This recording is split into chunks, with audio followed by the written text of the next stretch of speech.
ડીસામાં 11 degree લઘુત્તમ તાપમાન, 6.5 degree સાથે નલિયા સૌથી ઠંડુગાર, સૌરાષ્ટ્ર અને કચ્છમાં શીત લહેરની આગાહી.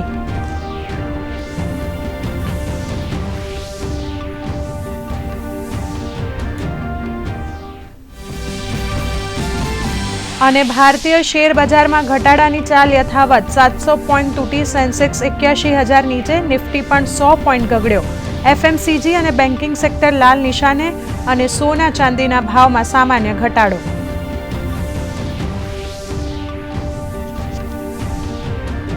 સમાચારની શરૂઆત કરીએ તે પહેલા રાજસ્થાનના પ્રવાસે પ્રધાનમંત્રી નરેન્દ્ર મોદી છે અને પ્રધાનમંત્રી ત્યાંના જયપુરમાં સભાને સંબોધી રહ્યા છે. આવો નિહાળીએ જીવન પ્રસારણ.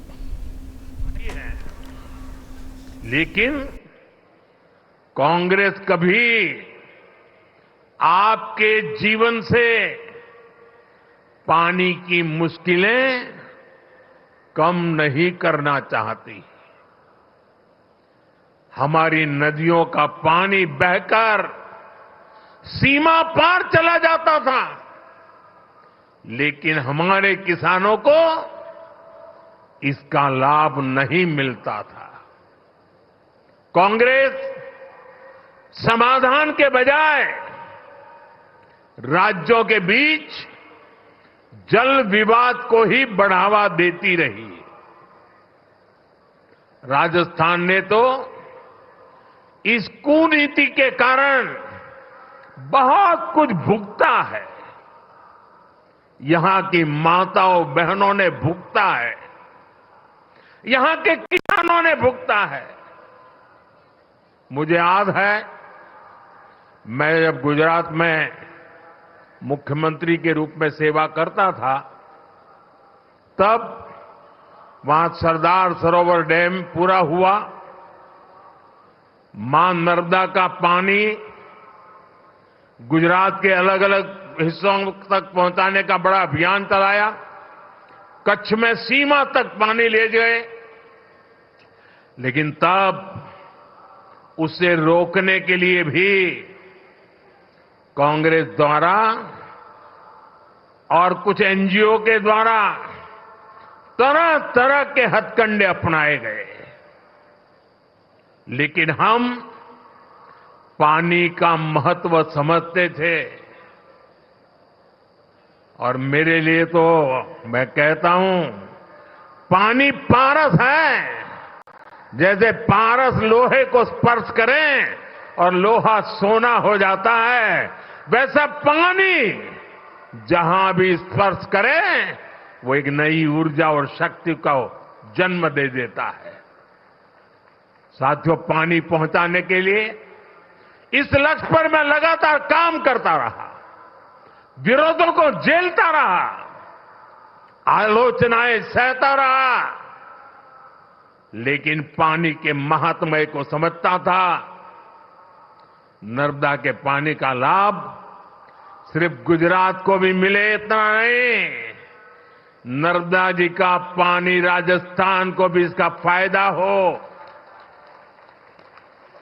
और कभी कोई तनाव नहीं, कोई रुकावट नहीं, कोई मेमोरेंडम नहीं, आंदोलन नहीं. जैसे ही डैम का काम पूरा हुआ और गुजरात को हो जाए, उसके बाद राजस्थान को देंगे, वो भी नहीं.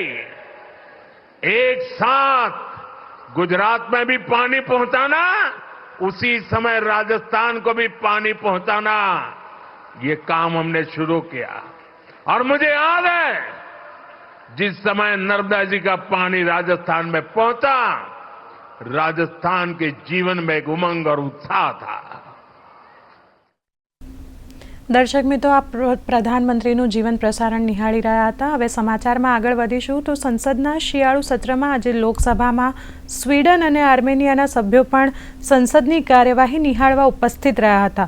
લોકસભામાં આજે કાયદા મંત્રી અર્જુન રામ મેઘવાલે વન નેશન વન ઇલેક્શન માટેનું બંધારણ 129 સંશોધન વિધેયક 2024 રજૂ કર્યું હતું, જેનો કોંગ્રેસ સાંસદ મનીષ તિવારી અને સમાજવાદી પાર્ટીના સાંસદ ધર્મેન્દ્ર યાદવે આ બિલનો વિરોધ નોંધાવ્યો હતો અને બિલને પરત લેવામાં આવે તેવી માંગ કરી હતી.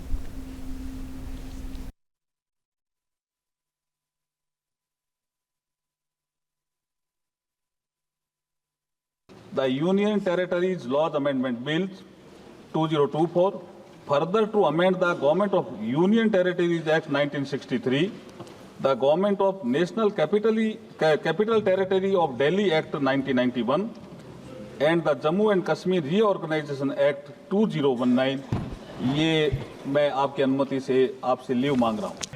आखिर ये मनीष तिवारी जी ने कहा कहीं एक विधानसभा के चुनाव अगर कोई अविश्वास आता है, अगर बहुमत नहीं मिलता है, तो क्या पूरे देश का चुनाव कराओगे?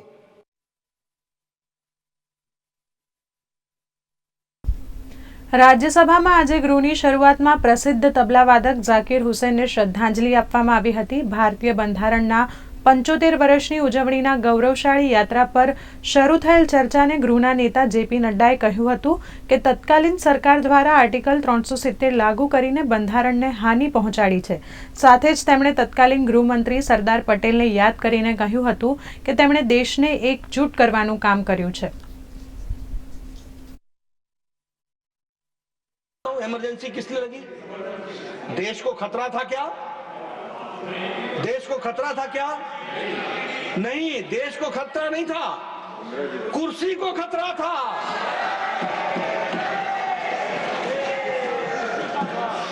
किस्सा कुर्सी का था, कुर्सी को खतरा था, और इसके चलते सारा देश अंधकार में डाल दिया गया।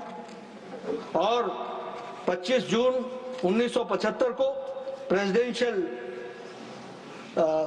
असेंट के द्वारा आर्टिकल 352 ऑफ द कॉन्स्टिट्यूशन में इंटरनल डिस्टर्बेंस बताते हुए फंडामेंटल राइट्स को 19 और 21 आर्टिकल को निलंबित कर दिया गया, और उसमें लगभग 1 लाख से ज्यादा लोग नीसा और डीआईआर में बंदी हुए। ભાવનગર તળાજા હાઈવે પર ત્રાપજ ગામ નજીક વહેલી સવારે ગમખ્વાર અકસ્માત સર્જાયો હતો, જેમાં સુરતથી રાજુલા તરફ જતી એક ખાનગી બસ રોડ ઉપર ઉભેલા ડમ્પરની પાછળ ઘૂસી જતા અકસ્માત સર્જાયો હતો અને આ અકસ્માતમાં 6 પેસેન્જરોનું ઘટના સ્થળે મૃત્યુ નીપજ્યું હતું અને 15થી વધુ લોકો ઇજાગ્રસ્ત થયા હતા. ઘટનાની જાણ થતાં 108 અને પોલીસનો કાફલો ઘટના સ્થળે પહોંચ્યો હતો. ઇજાગ્રસ્તોને તાકીદે 108 એમ્બ્યુલન્સ મારફતે ભાવનગર અને તળાજા ખાતે હોસ્પિટલમાં ખસેડવામાં આવ્યા હતા.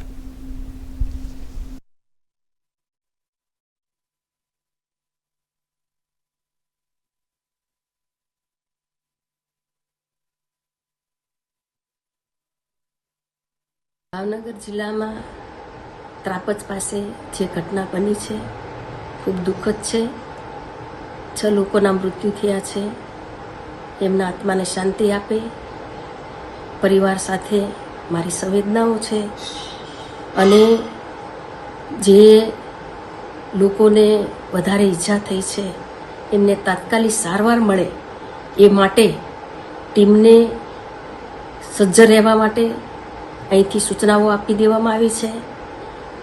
ભાવનગર શહેરની ટીમ, મેયર અને અમારા ધારાસભ્યો સ્થળ પાસે પહોંચી ગયા છે. આજરોજ સવારના વહેલી સવારે ત્રાપજ મુકામે ખાનગી બસ અને ટ્રક વચ્ચે અકસ્માતમાં ઘણા બધા લોકોના મૃત્યુ થયા છે. ભગવાન એની આત્માને શાંતિ આપે. અને રાજુલા મત વિસ્તારના 3-4 લોકોને મૃત્યુ પામ્યા છે. એ ધ્યાન ઉપર આવ્યું છે. તાત્કાલિક જ આ વિષય ઉપર હોસ્પિટલમાં ધ્યાન ઉપર મૂકવામાં આવ્યું છે અને લોકોને સારવાર, જે લોકો ઈજાગ્રસ્ત છે એને સારવાર માટે પણ અમે ડોક્ટરો સાથે પરામર્શ કર્યા છે. એમના પરિવાર સાથે મુલાકાત કરવાના પ્રયત્ન કર્યા છે ટેલિફોનિક દ્વારા. ભાવનગર સોમનાથ હાઈવે ઉપર આજે વહેલી સવારે ત્રાપજ નજીક એક ગમખ્વાર અકસ્માત જે છે એ સર્જાયો હતો કે જેની અંદર સુરતથી રાજુલા તરફ જઈ રહેલી એક ખાનગી બસ હતી. એ હાઈવે ઉપર બંધ પડેલા એક ડમ્પરની પાછળ જે છે એ ઘૂસી જતા અકસ્માત જે છે એ સર્જાયો હતો અને આ અકસ્માતની અંદર 6 લોકોના ઘટના સ્થળે જે છે એ મોત નીપજ્યા હતા. આ ઉપરાંત 15થી વધુ લોકો જે છે એ ઘાયલ થયા હતા. આ જે તમામ ઘાયલો છે કે તેમાં 14 લોકો છે કે તેને તળાજા હોસ્પિટલ ખાતે સારવાર અર્થે જે છે ખસેડવામાં આવ્યા હતા. આ ઉપરાંત ચાલક અને ક્લીનર જે કે તેને હાલ ભાવનગરની સર્ટી હોસ્પિટલ ખાતે, ટ્રોમા સેન્ટર ખાતે હાલ તેની સારવાર જે છે એ આપવામાં આવે છે. આ બનાવના પગલે તંત્ર અધિકારીઓ પદાધિકારીઓ સહિતનો મસ્ત મોટો કાફલો જે છે એ હાલ સરટી હોસ્પિટલ ખાતે જે છે એ પહોંચ્યો હતો. બહુ મહત્વની વસ્તુ છે કે આ અકસ્માત જે છે સર્જાયો છે કે જેની અંદર હજુ પણ હાલ જે 14 લોકો સારવાર લઈ રહ્યા છે. આ પૈકી 2 લોકો છે તેની હાલત હજુ પણ ગંભીર છે એ જાણવા મળી રહી છે. કેતન નાગપુરા, દૂરદર્શન ન્યૂઝ, ભાવનગર. અરવલ્લી જિલ્લાના મોડાસા પોલીસ હેડક્વાર્ટર ખાતે લોક દરબારનું આયોજન કરવામાં આવ્યું હતું. રેન્જ આઈજી વિરેન્દ્રસિંહ યાદવની અધ્યક્ષતામાં આ લોક દરબાર યોજવામાં આવ્યો હતો, જેમાં જિલ્લાના અલગ અલગ વિસ્તારોમાંથી નગરજનો ઉપસ્થિત રહ્યા હતા અને તેમના વિસ્તારની સમસ્યાઓ પોલીસ સમક્ષ રજૂ કરી હતી.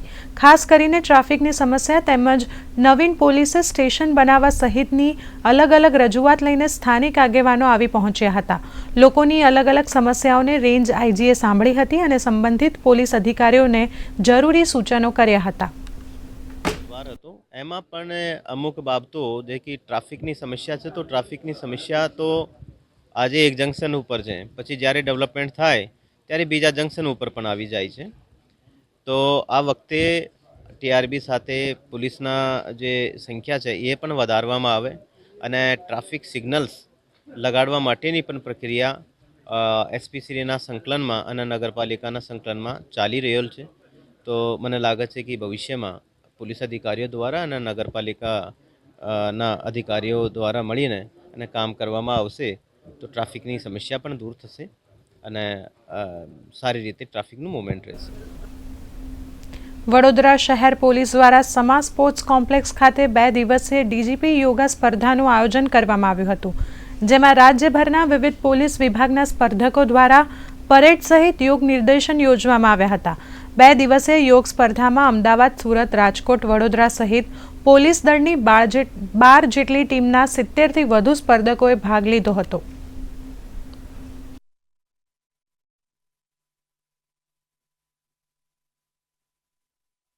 સૌ પ્રથમ વખત યોગાસના ચેમ્પિયનશિપનું આયોજન ગુજરાત પોલીસ દ્વારા કરવામાં આવી રહ્યું છે.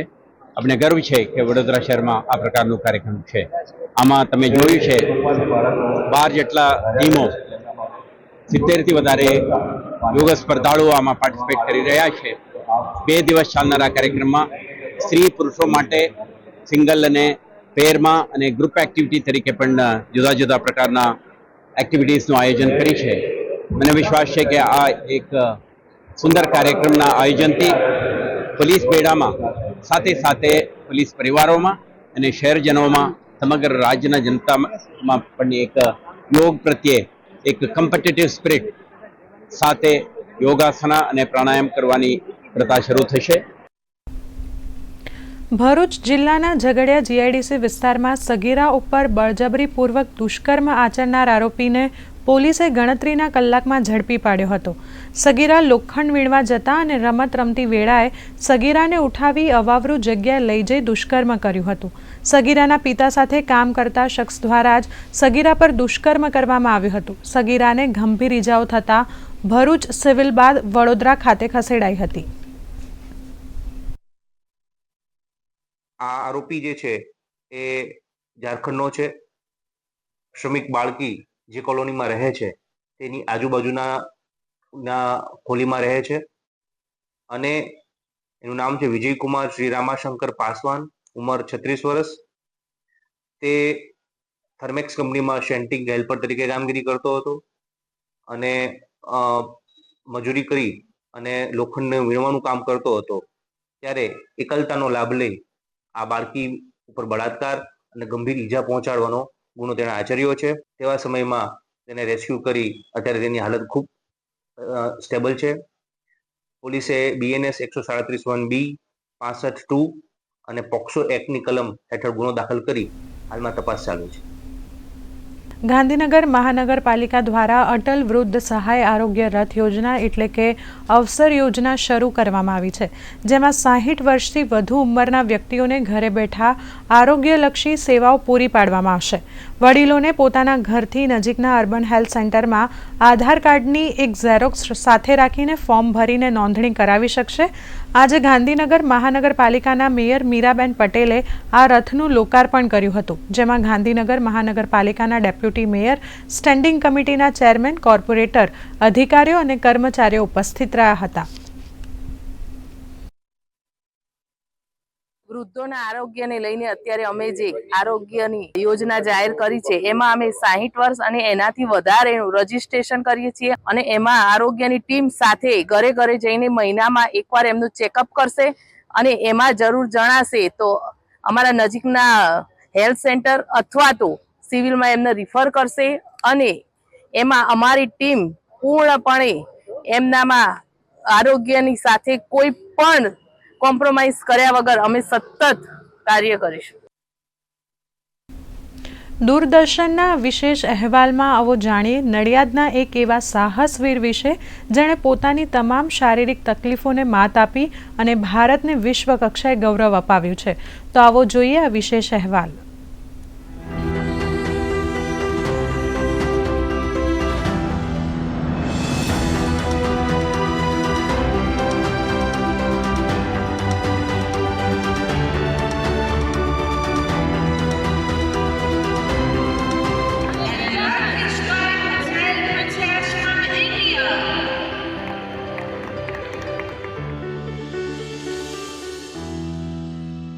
સમગ્ર વિશ્વમાંથી 250 કરતાં પણ વધારે બાળકોએ ભાગ લીધો હતો. આમાં પ્રિતેશ P31 કેટેગરીની અંદર એની સ્પર્ધામાં ભાગ લઈ અને એ બ્રોન્ઝ મેડલ મેળવી અને ભારત દેશને અર્પણ કર્યો છે. ખરેખર ખૂબ જ ગૌરવની વાત છે કે આવા સેરેબ્રલ પાલ્સી જે ચાલી ના શકે, બેસી ના શકે, એ આજે ભારત દેશનું પ્રતિનિધિત્વ કરી અને જે ભારતને મેડલ અપાવ્યો છે ખરેખર ખૂબ જ પ્રશંસનીય છે.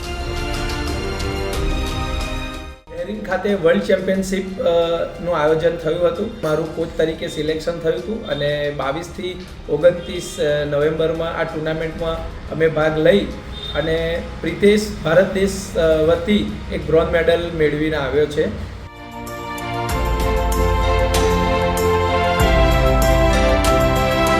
શું નામ છે તારું? મારું નામ પ્રિતેશ છે.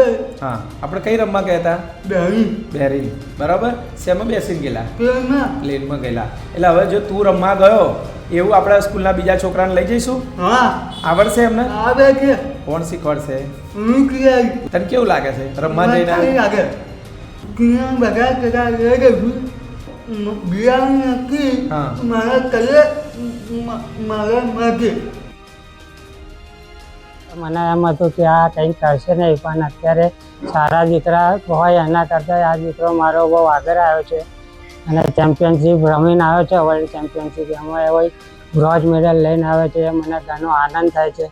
મને તો બહુ જ દુઃખ થતું હતું કે 2 દીકરીઓ પર એક આપ્યો હતો તો એને એની આગળ એક હતો એ ભગવાને લઈ લીધો. પહેલાં મને એવું જ લાગતું હતું કે 10 વર્ષ સુધી ચાલતું નહોતું ને એટલે બેઠા બેઠા તો હું સંતરામમાં કસરત કરાવવા જતી હતી. તો ભાઈ ડૉક્ટરો એમ જ કહેતા હતા કે એનું માઇન્ડ 6 મહિના આપણા કરતાં પાછળ રહેશે એમ. પણ પછી જેમ જેમ મોટો થયો ને એમ મેં મહેનત કરી છે એવી એની પાછળ એટલે આટલું આગળ થયું છે.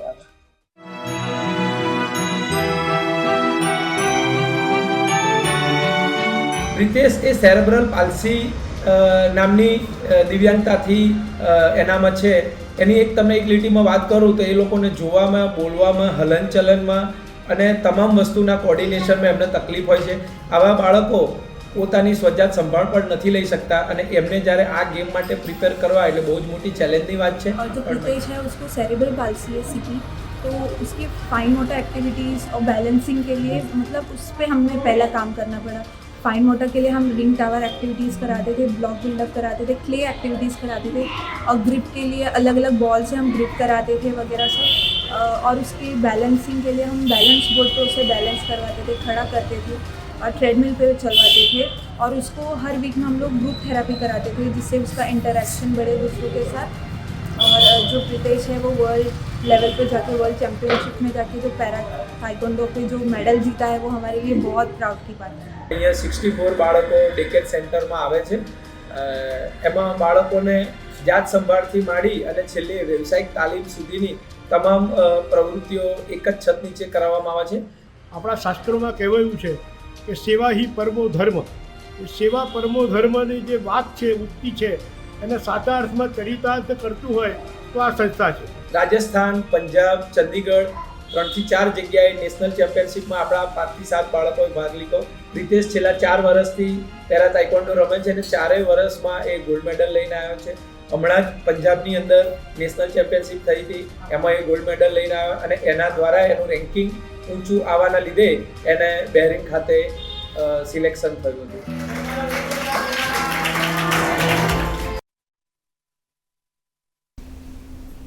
વાત હવે રાજ્યના વાતાવરણની કરીએ તો બર્ફીલા પવનના કારણે નલિયા સહિત સૌરાષ્ટ્ર અને કચ્છમાં ઠંડીનું પ્રમાણ વધ્યું છે. હવામાન વિભાગના આંકડા અનુસાર કચ્છ જિલ્લાનું નલિયા આજે પણ સૌથી ઠંડુગાર રહ્યું હતું. નલિયામાં 6.5 ડિગ્રી લઘુત્તમ તાપમાન નોંધાયું છે તો 9 ડિગ્રી સાથે ગાંધીનગર રાજ્યનું બીજા નંબરનું ઠંડુ શહેર રહ્યું છે. અમદાવાદ, ભુજ અને ડીસામાં 11 ડિગ્રી લઘુત્તમ તાપમાન નોંધાયું છે. હવામાન વિભાગની આગાહી મુજબ હજુ 2 દિવસ સુધી સૌરાષ્ટ્ર અને કચ્છમાં શીતલહેર અનુભવાશે.